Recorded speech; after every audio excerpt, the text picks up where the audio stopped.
Welcome to Multiple Offers, a real estate show with competing perspectives. Today we are talking about lowball offers. Put that coffee down. Who likes lowball offers? If you're good at something, never do it for free. How'd you get the gig?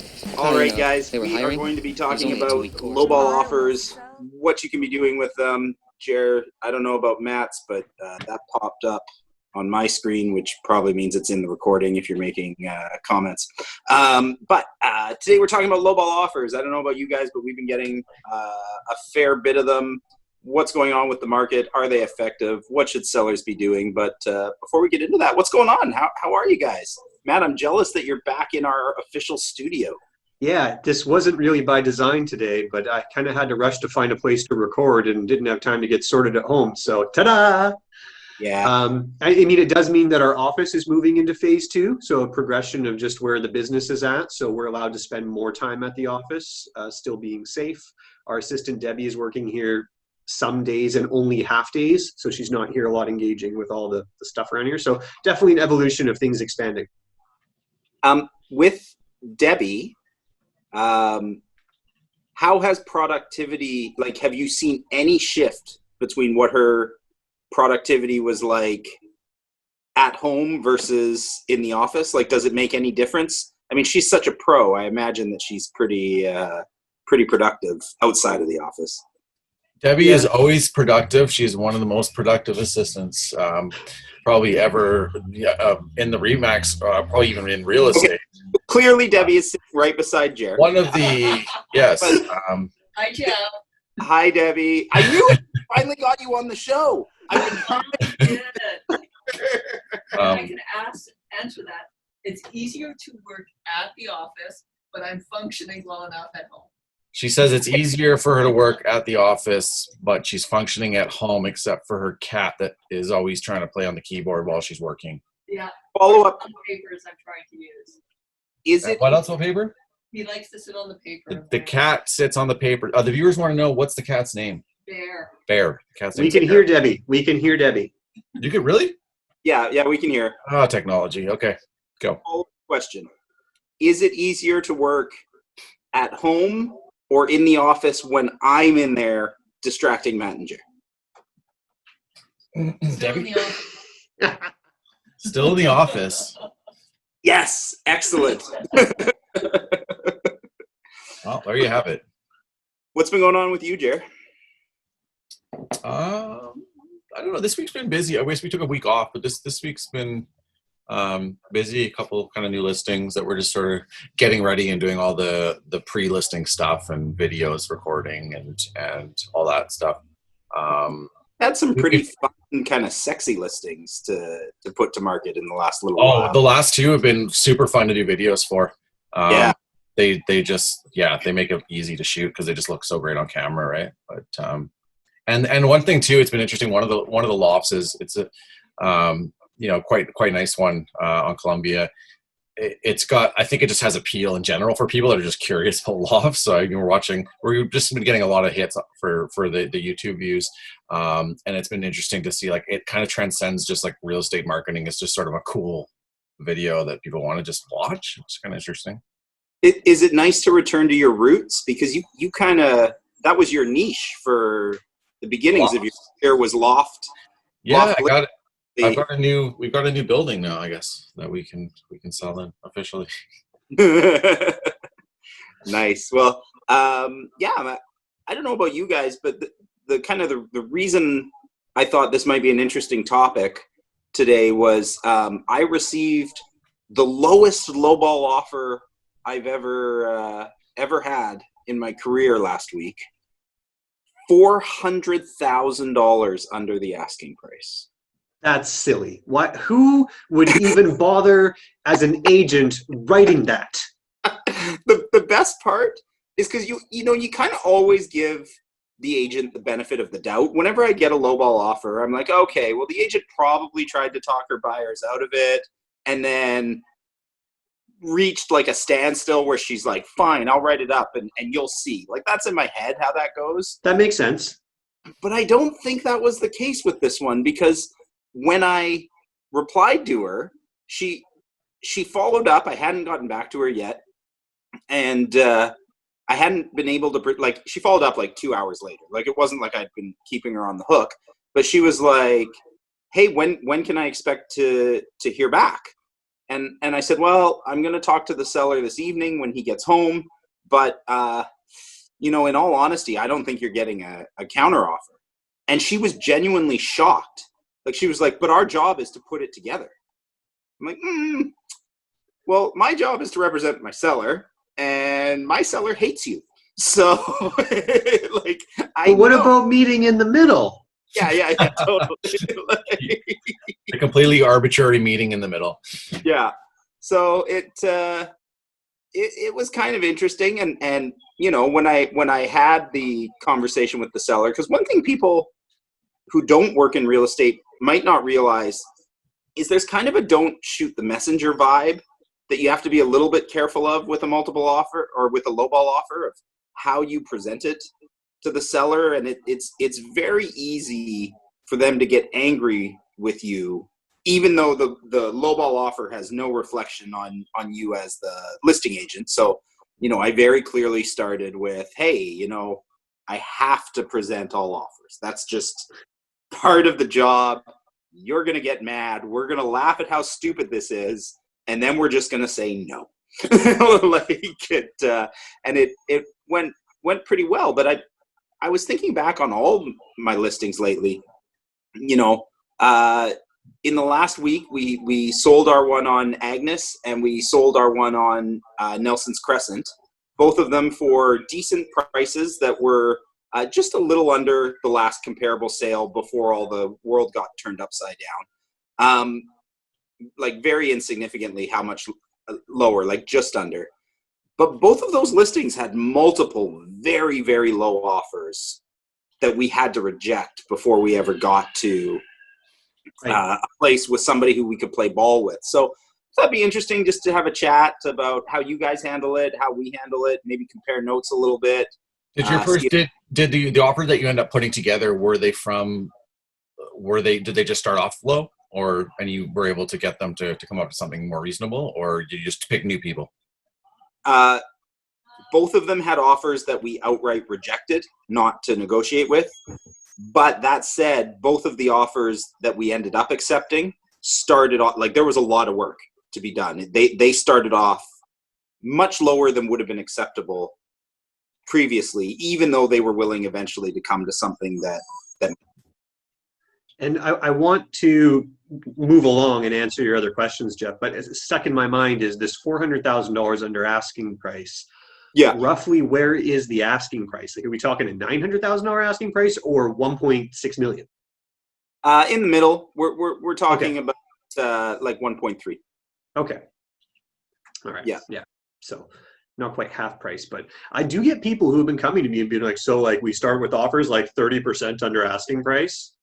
Yeah. And it's like, where did you get this idea?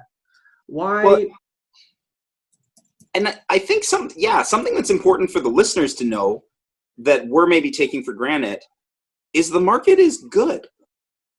Like, there's a lot of activity right now. Ever since they announced we're moving into phase 2, calls are way up. I was in sort of a brainstorming session right before we jumped on here, and the kind of general consensus with agents across the country was the next 60 to 90 days are going to be very good, all across the country. There was a lot of fear of like, hey, we might see a drop off again in the fall as all those people who haven't been paying their mortgages start to decide, the people who've been laid off, who've been putting it off, like we could see a flood of inventory. But I think the fall might be great. I think the next 60 to 90 days are going to be very, very positive in the real estate market. Yeah, no, I'm feeling that vibe for sure. Jared, go ahead. Yeah.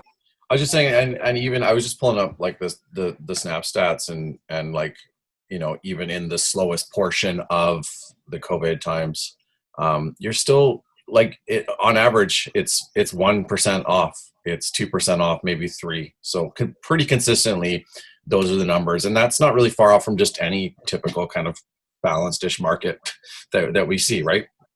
Yeah, you're maybe getting an extra percent negotiated off from what you would have before. Yeah, but and again, that applies to the ones that sell. Yeah.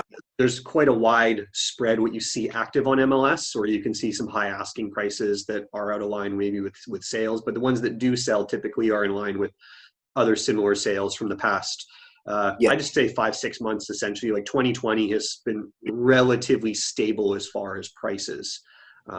You were on a trajectory to increase, which we've mentioned many times on the show here already. So that's what we could see coming. But yeah, there's this attitude that we've had from people saying, well, we're going to start low and we're going to push, and there's bargain hunters out there. Really hoping that's what was going to happen. But there's another segment, and I think I mentioned this on the show, our last show 2 weeks ago, that I'd started hearing internally from our clients, people saying, well, now that things have opened up, I feel like the market's really going to pick up and get going. I want to pick up product now. And I had one client jump on it and get it. It was a product in Cloverdale area. They're looking for something for a family member, and it was literally the cheapest condo in all of Surrey, South Surrey, even taking into account like some of Langley, the cheapest one. And it wasn't a bad building, but it was 55 plus. It was age restricted. So obviously that brings down the value, but he was like, we got to do this now because I only see it going up in price. You know, it's $210,000. Yeah. Yeah, I totally agree with that. One thing that I've kind of come to a realization, and I'd love to know your guys' thoughts. We always know the importance of pricing things right. How it's really important where you price your listing. But I think now more than ever, because the lowball offers are so much more extreme, it's really clear that if you're overpriced, all you're going to get is the lowball offers. You're going to get the people who are like, oh, I can really beat this guy up and get a deal. Whereas the people who are willing to pay fair value, they look at you and they're like, oh, that guy isn't willing to sell for fair value. And their mindset, like you want the mindset of the buyers who don't want to lowball you. And those people are shopping for things that are properly priced. That makes sense. I mean, I'll say that like I completely agree with what you're saying, that there are people out there trying to throw around lowball offers. We haven't received one because so far we have had really fairly priced listings. Yeah. So we're putting them on the market at a good price. Not entirely, Matt. We see this on the one of the recent ones. I asked Jeff about like, were you putting together someone who came in really low and eventually they come up, and that one started. We got a great price on it, but it just started on the low side, and we just kind of went through the motions. Like, well, it started on the low side, but they wanted it. Like we had a reasonable asking price. They might have not been in agreement with us, but we thought we were reasonable in our asking price, and we're getting deals done in the first week of going on MLS. Right. And that's the strength of it, is people are willing, like you said, Jeff, to move on it. And I think if you turn into a 3-week-old listing or anything older, people start to see this opportunity to then start really throwing out those lowball offers and thinking there's desperation. It's a funny switch that really flips after a few weeks. So to your point, Jeff, I think that first week on MLS is really critical for sellers. Yeah, big time. Yeah, it's such a strange thing, and I find too the seller reactions. Like a lowball offer in a normal market is offensive, but a lowball offer right now is like, oh, what, you think I'm like in such a bad position? Like I feel like sellers are taking it even more personally, which I get, because I get fired up about these lowball offers where I'm like, what are you doing? You like bottom feeding. You assume I'm desperate and we both lost our jobs and we're just going to hand our house over to you because we have no alternative and we're going to go take our family and live in a car.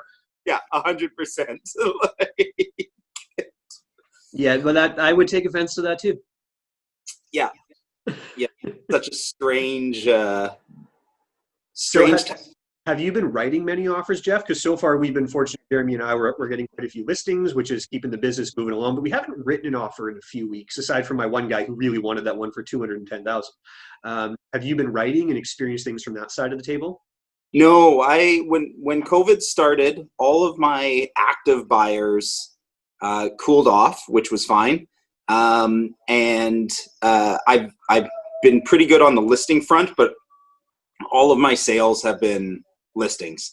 Now, though, some of those people who sold are also buying in town. So I'm going to be showing my first property to a buyer on Saturday.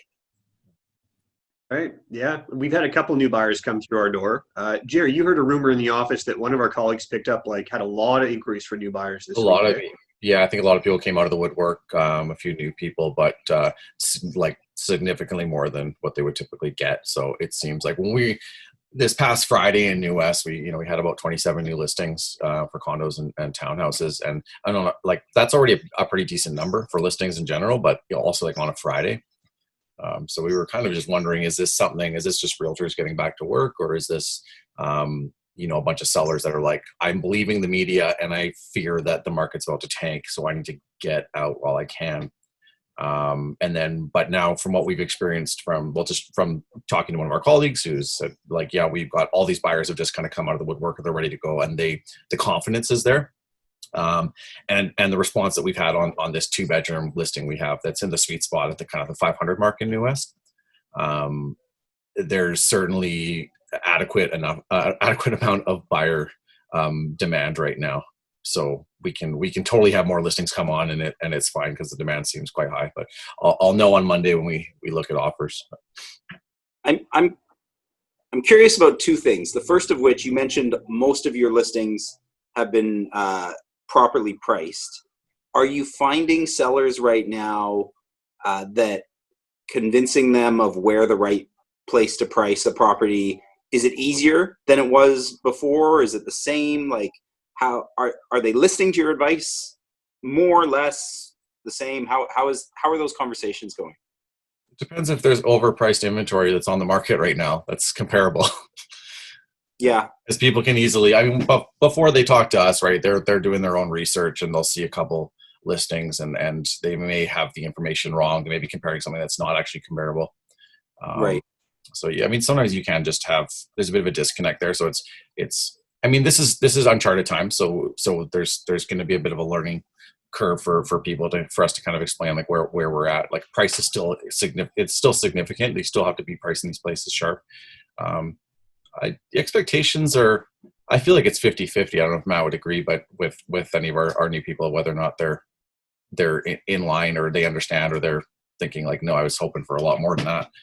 Yeah, I would say expectations typically start higher, which is not uncommon for most homeowners. It's been, I would say, almost easier than it has been in the past to get them to accept that it's maybe less than they expected, because there is a fair amount of evidence to prove that. Right. As I was saying at the start of the show here, I think prices have been reasonably stable for the last 5 to 6 months. And so showing them that, having a decent amount of comparables and an HPI graph, I've been using the HPI graph too, just to show stability. And they look at that and they say, oh, okay, I get that now. Like things aren't really changing a whole lot. And we have evidence of these different sales. And once we put that in front of them, they see it and they go, okay, well, yeah, it'd be unrealistic to think I'm going to sell for much more than all those other places that are, similarly comparable to my home. Yeah. What about the first point of contact? Has that changed at all? Like how are people finding you guys right now? Very good point, because we think we've been very fortunate at that. We've never been really strong at meeting people, at least I haven't, like at open houses. I don't go out there and pound the pavement doing 5 open houses a weekend. I have a hard time just kind of making that connection, but I feel through our video and our marketing, people are liking us. And so with the open house part being taken off the table, Jer's definitely noticed that maybe some of those people who would have met someone in an open house who isn't me is meeting me through video. Right. Yeah. Yeah. I think we're pretty kind of happy with the way some of this stuff has been going. We don't, at any given time you could have, like in our primary areas, here and around New West, you could have agents from all the way into the Valley, Vancouver, North Shore. And, take, for example, like the Key, where it's basically just one long street, and you have someone starting an open house at one end and say you're at the other end. You might not meet some like a great, amazing buyers, great fit, because they found someone from the Valley who was doing the first Quayside Tower 1. Right. And that person's made a connection, and that's that. And by the time you get an opportunity to be introduced to them, they're like, I think we're kind of going to go with this random person we just met, who could be a good agent, but you never know. Yeah, so I think to answer your question very directly, Jeff, where people are getting in touch with us, definitely seeing like through an online portal that suggests they've seen our videos. Yeah, I'm experiencing the same thing. We were talking about that before it started. That video seems, well, I mean, you can see it in the consumption rate, right? Like people are home, they're watching video, they're engaged on Facebook. Jer and I's Eat New West group has got like 3 times the normal engagement. And I mean, that has nothing to do with real estate, but just people are interacting online more than they ever have before, and that stuff seems so valuable right now. And there's a lot of people too that we're seeing, like when we're doing our interviews, where they're saying like, do you guys do video? That's important to us. And obviously now more than ever, it's important. As people are a little bit hesitant about going into other people's homes and things like that, or sellers are hesitant about having a bunch of a parade of people through theirs. So that's definitely been like a hot topic. I don't know. It's hard to know if that's because, I mean, we've all been just amping up our video in general in the past, year or two. But it certainly seems to be on like the forefront of people's minds when we're doing these appointments is what are you doing? It's amazing how things change from like, are you taking your own pictures? Are you hiring a photographer? What do your brochures look like? Are you just printing a black and white public sheet to like, what's your video game? Like Nintendo. What's your video game? What's your video game like? Can you animate my house to look like the 8-bit people? Yeah, there you go. Oh, hey, it all comes back. New West guys. Brilliant marketing. Yeah. Cool. Well, do you guys have anything else you want to chat about low balls or anything in general, or? I don't know. I think low balls are it's kind of relative. So sometimes you can have a place that's totally overpriced and it's like, so if you're a seller, maybe if your price isn't quite where it needs to be, don't shoot the message. Don't get too upset because it could be that offer is actually not too bad at all. Yeah, I mean that's probably worth talking about. Like, how do you define a low ball? If you're overpriced and they're willing to pay a fair price, in my mind, that's not a low offer. Whether you see that or not is another question. To me, a low offer is somebody who's like trying to get a deal, like something totally unreasonable. Yeah. A lot of times it comes down to like projected value too when you're getting those, because it's like the buyers are coming from, things are going to tank. Like you should really take this. You're like, well, show me what sold at that price. Like, not that I don't want people to show me comparables, but because we try to price our places accurately. But it's just when it's an unjustifiable number, you're like, what? Really? Yeah. How did you get here? I had somebody on a place in Victoria Hill a few months ago send me a comparable that was a low rise on Royal, like not Victoria Hill Royal, the other side of Royal down the street. And he's like, well, this one sold for X. And you're like, yeah, but even though we're the same size, that's a low rise on one of the busiest locations in New West. And like 30 years old. Yeah. Like, no, it wasn't old. It was like those like down on Agnes, like down Agnes Royal, like that area where, I mean, they were newer, but not comparable in the slightest. I don't really deal with, like, I don't have a lot of buyers who are like, oh yeah, we're going to go out there and we're going to grind it out and we're going to write 15 offers and we're going to get a deal. I feel like you guys probably don't either, but is there a correct situation to write a lowball offer? Like, do we have a place where that is the right move for the buyer?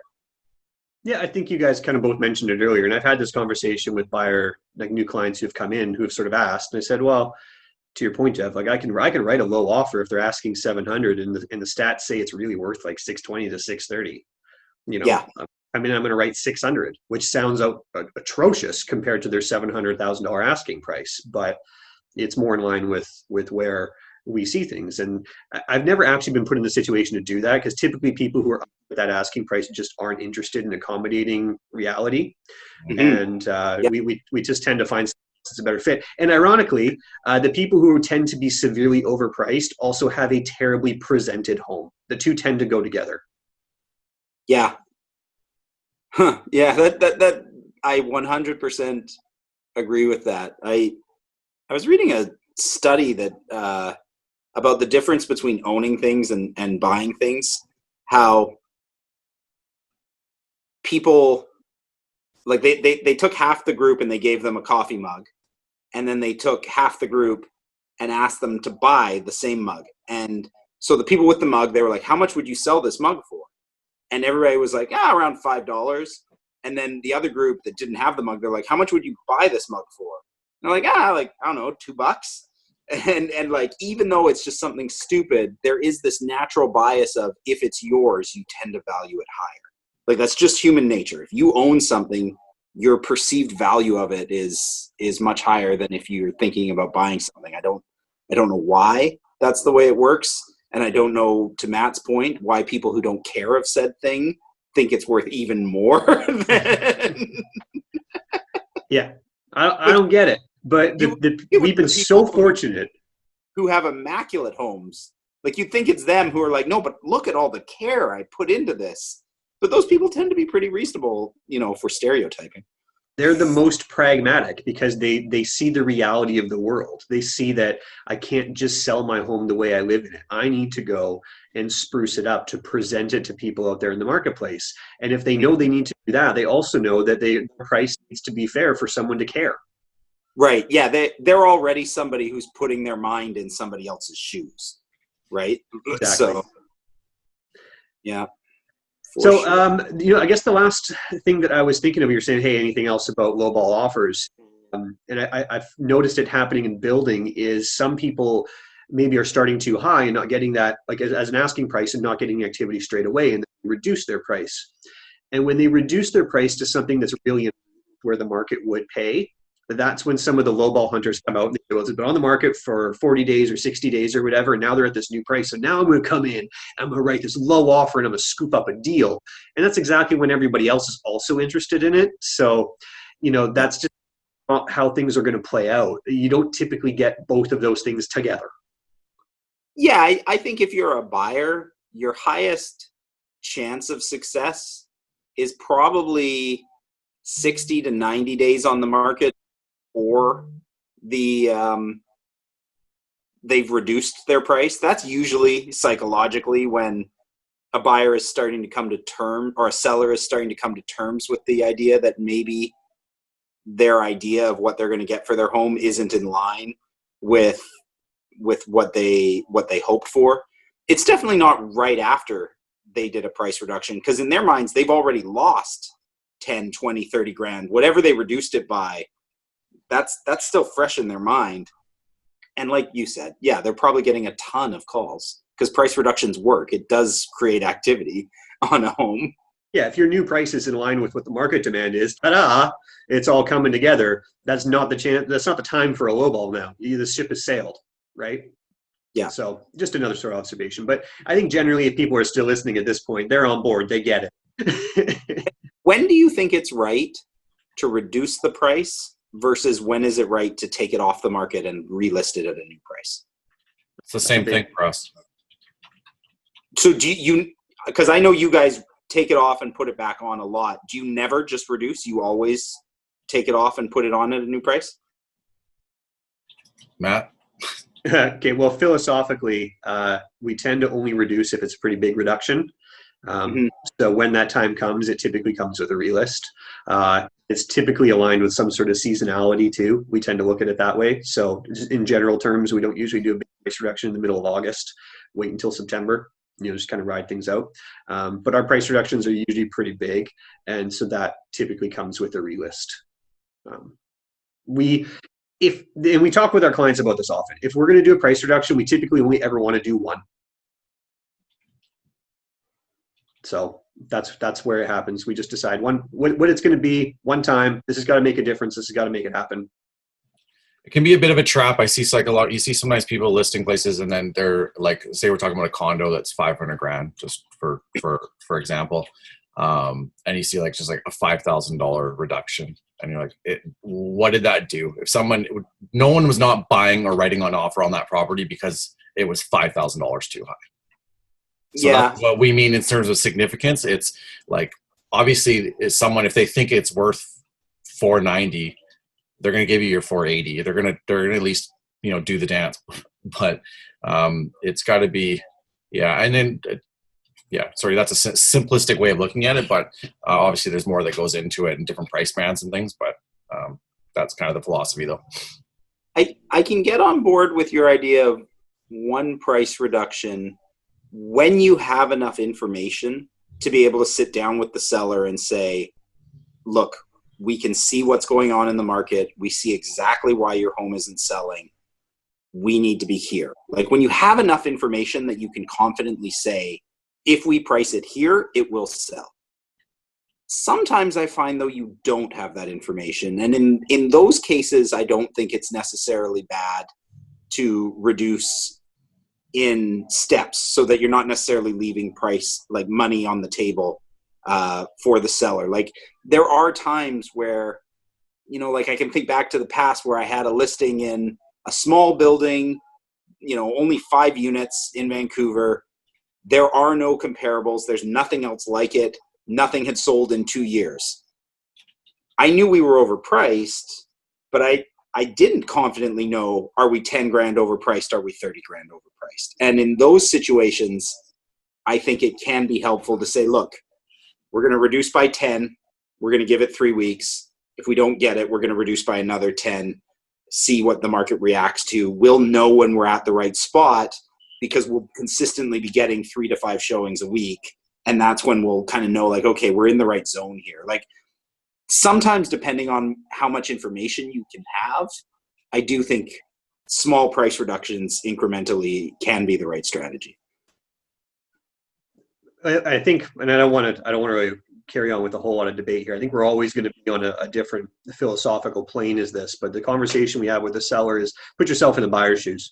You saw something asking 540 and now it's asking 525. Does that change your opinion on going and doing a viewing at that property? And they would say, no, I probably already saw it on the market at 540 and at 525, it doesn't really change my opinion. I would have gone and seen it anyway at 540. Like it needs to be something more. Sorry. Hey, Dad. Hi, Dad. I completely disagree with you on that. And we are multiple offers. We are supposed to be disagree. I do think there are times where a $10,000 price reduction does make a big difference. But what's that? Oh, I'm on the same page with you about $5,000 price reductions. I think. No. I mean, like if you're like over the, like, say it's listed at 510 and you're like, we need the 499. Well, that's where I was going to go with that is it really depends where your price is too, right? Like if you're in those $25,000 chunks, you know, if you're asking Jared's point exactly, if you're asking 510 and 499, all of a sudden that's an entirely gigantic. And it can depend too on, like, we've got this, like, I know we all use the same tools, but for doing theoretical price drops to see sort of where the searches lie and see what we're getting based on those. I mean, that's a piece, definitely another piece of the puzzle. Yeah. I won't disagree. If you're at 510, 499 is the right number to move to from there. But I'm unlike this. It's a less likely scenario. Like we tend to be in bigger prices, bigger increments, and not always hanging around those thresholds. It does depend, right? But as a general statement, it takes a bigger price change, in my opinion, to get a buyer to change their opinion of coming to see the home. So that's just the overall philosophy. But we know everything is always open for individual analysis, depending on what we think is going to work. Yeah, and then also the thing we're kind of not factoring into the conversation too is just what the market is doing as well, right? Like there definitely have been times where when the market's falling and you're like, oh, okay, we were priced right for when we hit, but we're just a little over now and it is sort of hitting us, right? Where you're like, oh, okay. I'll make one more point. I'll make one more point too, because and that's important to note, because oftentimes when you are dealing with price reductions, like unless you're just grossly overpriced, the market is going down. And that's another argument for that 10 was never going to cut it. You're always going to be behind. Yeah, I don't know. You know what it's like when you're chasing the market with a listing where they're doing small incremental adjustments. Like you're never, like, this new price should have been the price 2 months ago. Yeah, I mean, I 100% see what you're picturing, because there definitely are times where you, like, the market is falling and you're just playing catch up. You're like, oh, I priced it where it should have actually been 2 weeks ago, but we're not there anymore. I wish we were there 2 weeks ago. And now in 2 weeks, we won't be there anymore. I can 100% get on that page. And I think we all agree context matters, right? Like, every listing is different. They're $10,000 on $1.3 million, not gonna be a drop in the bucket. $10,000 on a $300,000 first-time buyer condo, that might make a much more significant impact. Maybe we can all agree that 3% is the magic number or more for price reduction. 3%? 3. It's a good number. I think it's one that we can all get behind. I was thinking 3.45. Uh-oh. Or 3.255 even. Something like that. I think anybody listening gets the idea that we're all putting a lot of thought into it. We're going to have some detailed conversations if that stuff ever comes up, right? So that's where we're coming from. Okay, thanks. Yeah. Cool. Well, thanks for hanging out with us. If you want to get in touch with Matt or Jeremy, you can reach them at thenewwestguys.com. I said that kind of funny, so I'll say it again, thenewwestguys.com. If you want to get a hold of me, Jeff McLennan, I am at realestatenewwest.com. Thank you guys very much. And we're all on YouTube if you want to watch videos. All the videos.